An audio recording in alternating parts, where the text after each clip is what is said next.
Political homelessness. Does this mean anything to you? Have you heard this phrase being used lately? Do you or people you know consider yourselves politically homeless? We're going to examine this issue of political homelessness and see if alt-centrism doesn't have an answer for it. Let's go. The year is 2022. We're coming off of one of the most contentious presidential elections we've seen in a long time. For 4 years, we've had to listen to half the country complain about President Trump and how much we need to get him out of office and get somebody that they like in office so that they can get what they want to have done. Now, they got him out of office, but has anything really changed? That's the question we need to ask ourselves. I think we all know the answer, and the answer is largely no. Nothing has positively changed, and if you even ask people on the left, despite the fact that they got the bad Trump man out, they're not happy with the way things are going in politics. Why aren't people happy with politics, despite the fact that they're getting exactly what they've asked for? They got Trump out of office, Biden is in now. Now everybody's unhappy. So the left should have been happy that Donald Trump got out of office and they got their candidate in office. That's not the case. Nobody's really happy right now. In fact, we've seen some data coming out recently from a few different polls. Nobody in the country is happy with politics at all right now. 44% of participants said they viewed the Republican Party negatively in an NBC poll, and 34% they viewed it positively. And we saw basically the same distribution of percentages among the Democratic Party's rating, where we saw 48% saying they viewed the party negatively, 33% saying they viewed it positively, and 18% saying they were neutral. The vast majority of everyone on both sides is dissatisfied with politics right now. In fact, in some states, for voters under the age of 30, voter turnout dropped by almost 60%. Now, this is supposed to be the most politically active group of people, the young people under 30. It means that people can no longer look at politics as a way to get what they want in life. Now, people are slowly coming to this realization as the country gets larger by population, the political system gets more convoluted, it gets bigger, the government expands, the role of government expands, and the distance between them and the people who are controlling and making changes in their lives is getting farther away. An easy way to visualize the inefficiencies that I'm talking about with sending your resources out into the outer reaches of the alt-centrist spectrum is to think of electricity. When you send electricity through a wire, it encounters resistance in that material. So you don't get the same amount of electricity out of it that you put into it in a circuit. Now, the longer the run of the wire is, the more resistance you have. This is the alt-centrist spectrum in a nutshell. If you send your resources out to the farther reaches, things like the federal government, the state government, a lot of that is going to be wasted, and you're going to end up feeling quite frustrated because you look around you and nothing is really happening. You're not getting any bang for your buck, no return on your investment into this old political system. In this context, when I say resources, I mean anything from money, time, emotion, energy.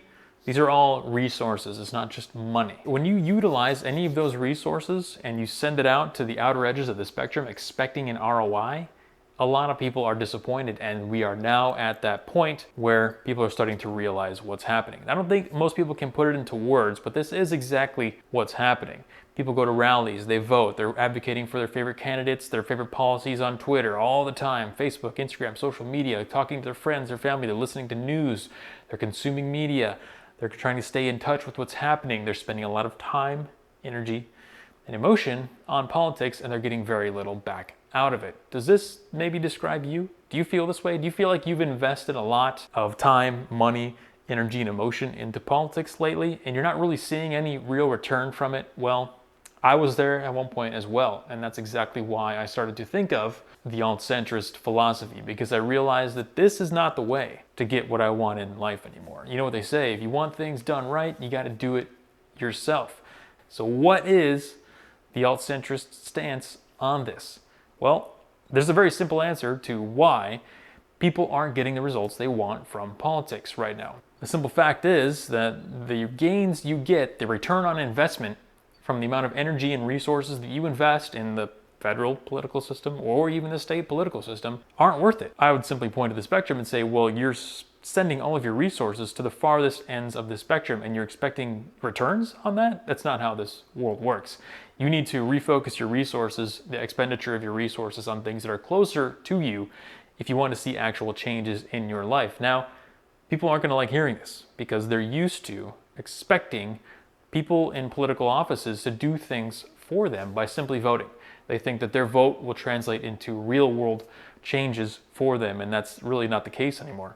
Part of the objective I have with this philosophy, the alt-centrist philosophy, is to break the paradigm, break that conditioning. It's really conditioning that people are suffering from and thinking that the only way to get anything done in their lives, to have things changed in a meaningful way, is through politics. This is false. People are slowly coming to this realization anyway. It doesn't require me to say anything. Simply look at the numbers. 48% of both sides on the old political spectrum, the left-right spectrum, view their party negatively.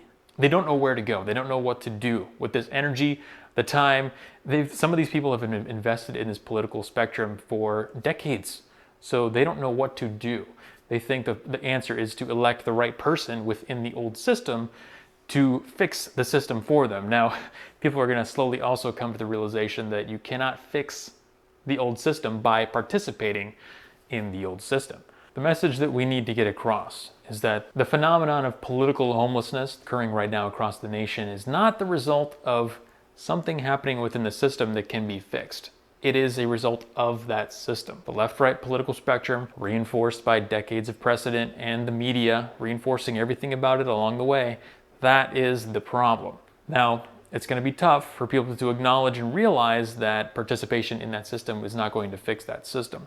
Some people will not hear that message. They will not accept the fact that there is an alternative. They will sit there and they will complain about their party. They will look at them negatively. They'll report on polls. They will say, I'm not satisfied.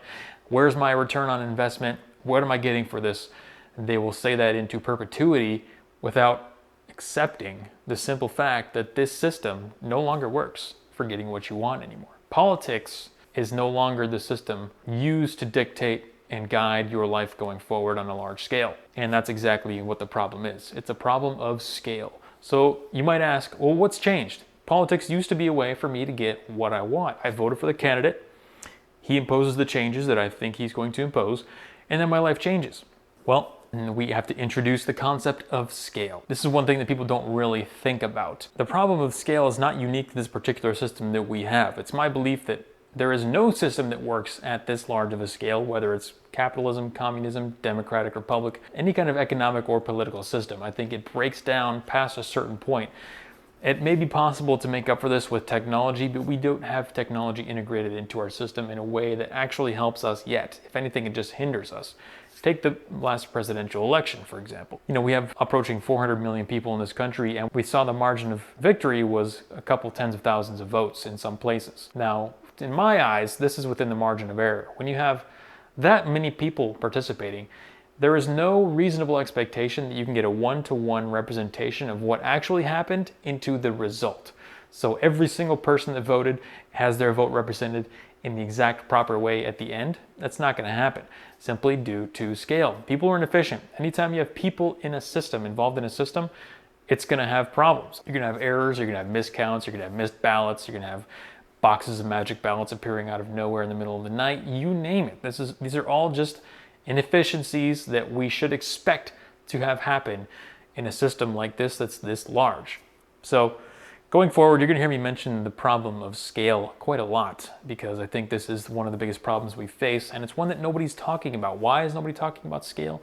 Because it's not a partisan issue. It doesn't matter what political system you advocate for, communism, democratic republic, if you like capitalism or socialism, nothing works at this scale. At least we have no evidence that anything can work at this scale, because we haven't had any societies this large yet. And much like when you go to the doctor for an underlying problem that you're not aware of, you present the symptoms to the doctor for the doctor to diagnose you. And in this particular case, we're presenting symptoms to the doctor such as, I'm not feeling like my political party is doing anything for me. I can't trust my elections. The government is overreaching everywhere I look. These are symptoms of a problem that has largely to do with scale. Now, not everything is a single variable problem.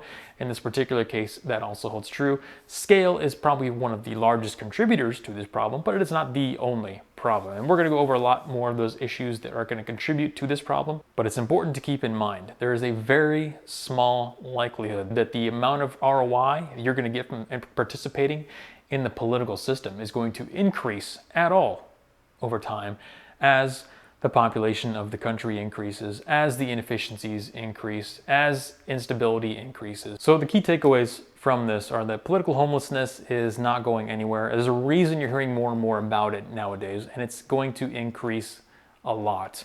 The two-party system, the legacy left-right political spectrum, is not going anywhere either because it is, again, reinforced by the media and by years and years of precedent. There are a lot of old folks in the political system right now that are waiting to have their dues paid back to them for all the favors that they've paid off to other people throughout their careers, and you can guarantee that is not going anywhere anytime soon. It's also important to remember that nothing I'm saying here is favoring one political side or the other. Now, as an alt-centrist, I'm not interested in trying to convince one particular side to come over to my philosophy. This applies universally. Like I said, it doesn't matter if you are a communist, a socialist, or a capitalist. The problem of scale, the problem of inefficiencies, and the problem of distance and resistance in that wire where you're spending your resources is universal. It's not going away. So I'd like to hear some of your comments. What do you think is going to happen to society at large as more and more people wake up to the fact that politics is not a system that they should participate in at all? Are they going to simply walk away? Are they going to look for alternatives? Do they think that another party may be the solution? Do they think that participating in the old system somehow is going to fix it? I'd like to know your thoughts. Let me know what you think in the comments section below. If you find yourself politically homeless, you find yourself asking these kinds of questions, and you think this perspective is refreshing, be sure to subscribe because we will be going through a lot more of the alt-centrist philosophy, and I think we're going to answer a lot of your questions going forward. Glad to have you here, and thanks for watching.